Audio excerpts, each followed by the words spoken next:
In 2019, Syracuse basketball star Tiana Managakhia was diagnosed with breast cancer. She returned to SU, setting the program's all-time assist record. 4 years later, the cancer resurfaced, causing her to step away from the game of basketball while playing in Australia. Recently, I had a chance to sit down with Tiana to talk about how the game of basketball is her saving grace and how she'll never stop fighting no matter what stands in her way. Let's first start with, getting back into playing and what that was Yeah. like and what that kind of meant to you to be able to get back out there when, 2 years ago, a year and a half ago, it Yeah. was, I might never touch a basketball again in a competitive Mhm. fashion and what that means to you. Yeah. Yeah, so last year I was an assistant coach in the NBL 1 league, and sometimes when players weren't at practice, I would just jump in and be like help them out. And then I realized I was like, "Oh, I'm still good." Like I'm still kind of good. Like why didn't I play this season? And I understand like the doctors have said, maybe take it easy, don't play. But when I was at training, just jumping in and helping out, I was like, you know what, I can do this. So that was last season. And then this season I came home, back up to Brisbane, and yeah, my junior association, my club that I grew up playing for, they asked me to play, and I was like, yeah, I can do it. So it Going, means a lot. yeah, and I could tell, all the pictures and everything and everything you post. Going back in time, Yeah, when it resurfaced for you. yeah, yeah. And if you don't want to talk about things, I completely understand. No, But that's all good. what that initial feeling was like for you, and how Yeah. difficult it has been over this last year of not knowing day to day of what's ahead of you. Yeah.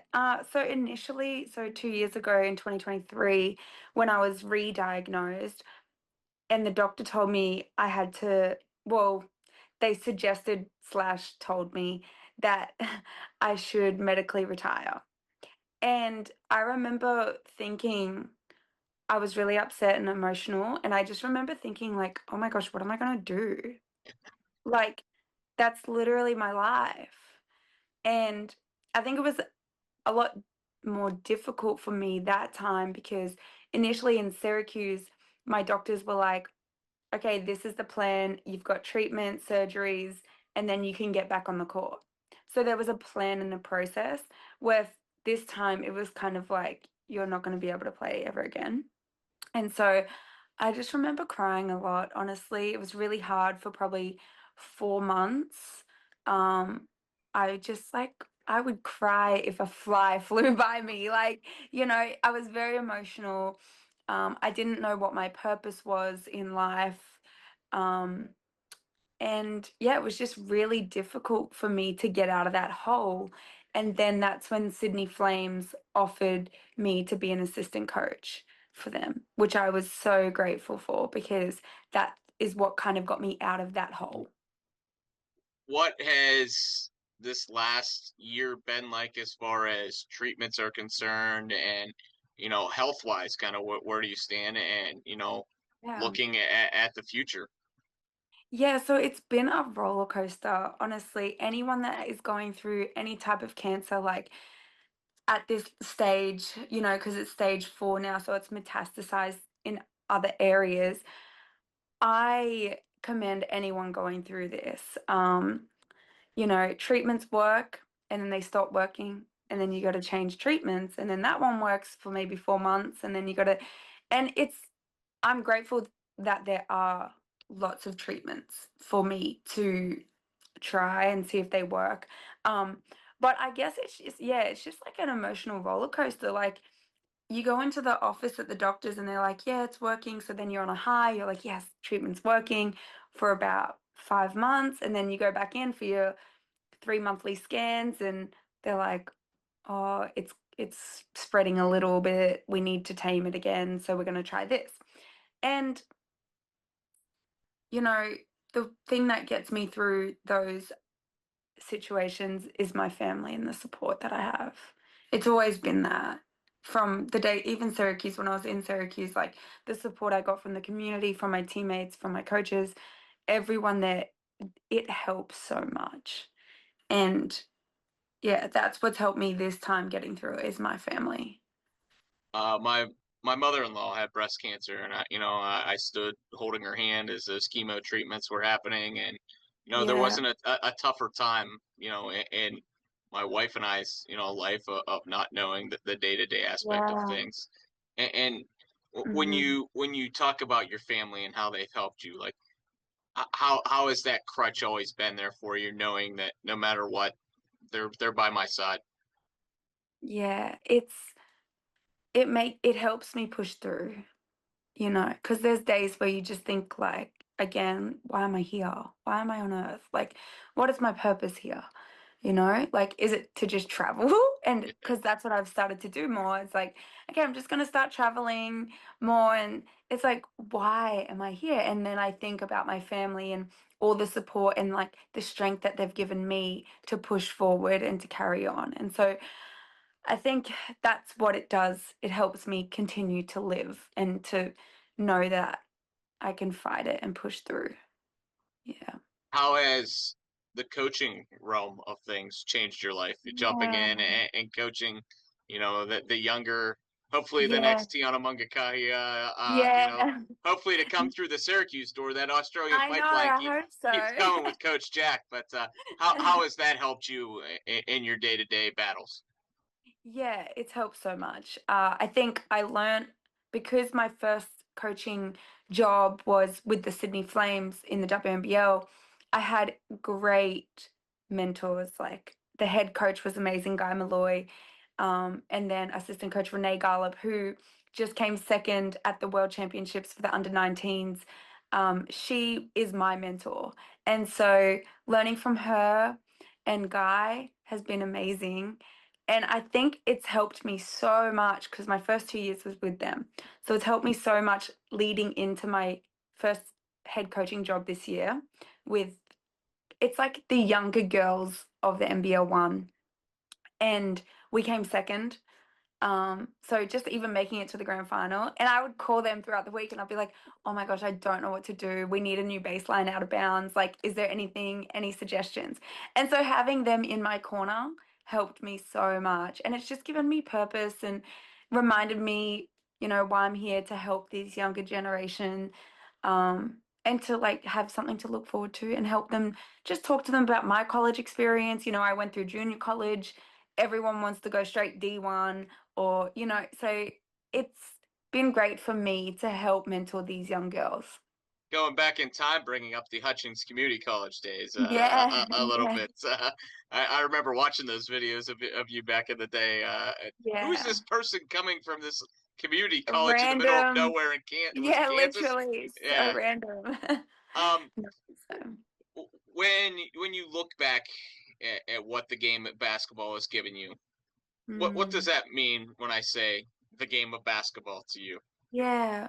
So, when I lost it, when they told me I wasn't able to play again, it like that's who I was. It was my identity. It was everything. It was my community, social groups. Every team you get on, you make new friends, you meet new people around the world, like in Russia, France, and now in Australia, but even at Syracuse. But I guess I'm just so grateful for the opportunity, and I honestly wouldn't have had the opportunity to play at a high level if it wasn't for Hutch Community College taking me on.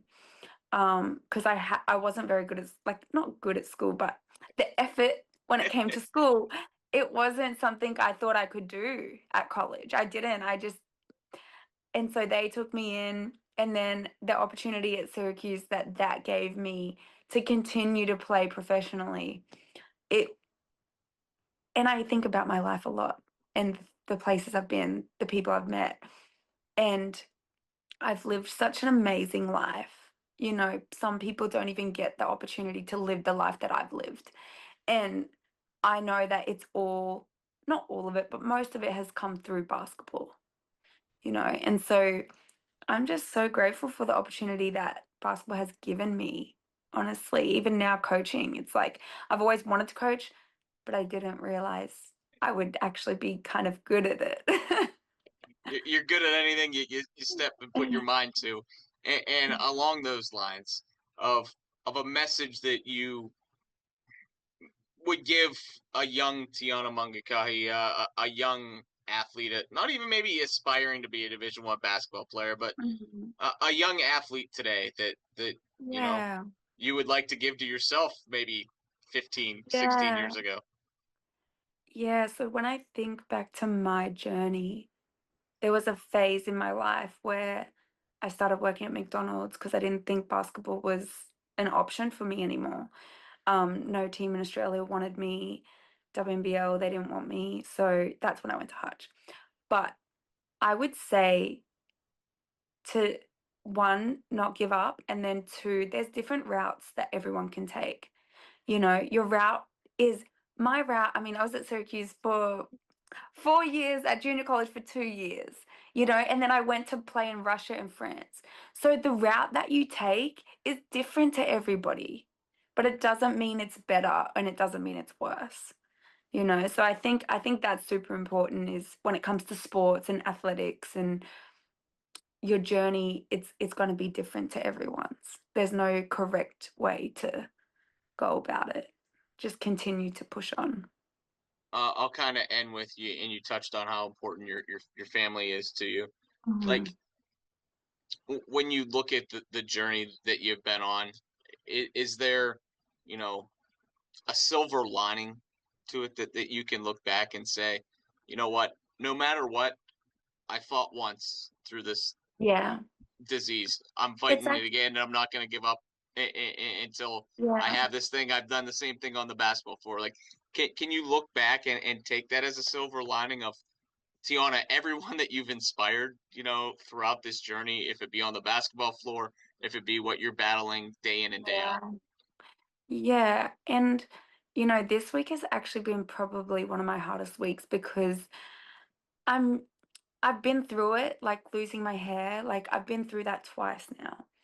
And this week I lost my hair and it's just been really hard for me to be confident when before, I don't know, I was super confident being bald, like taking selfies, posting on Instagram, like, and now I don't know why this time it's hard. I don't know why it's just harder for me to feel confident. And I remind myself, I've been through this before. I can get through this. There's When it comes to purpose, people are out there. I've received so many messages of other women that are going through it. And I know that's also my purpose is to share my story and to help others get through it and continue to fight. Um, and I just pray that one day there is a cure for this, because all of us, when it's metastasized, it's just such a different story. And yeah, I hope that a lot of other women out there can learn from me and kind of resonate with me as well. Tiana plans to continue to play basketball and coach next season in Australia as long as her treatments are going well. She also wanted to say a thank you to the Syracuse community for always giving her support on and off the hardwood.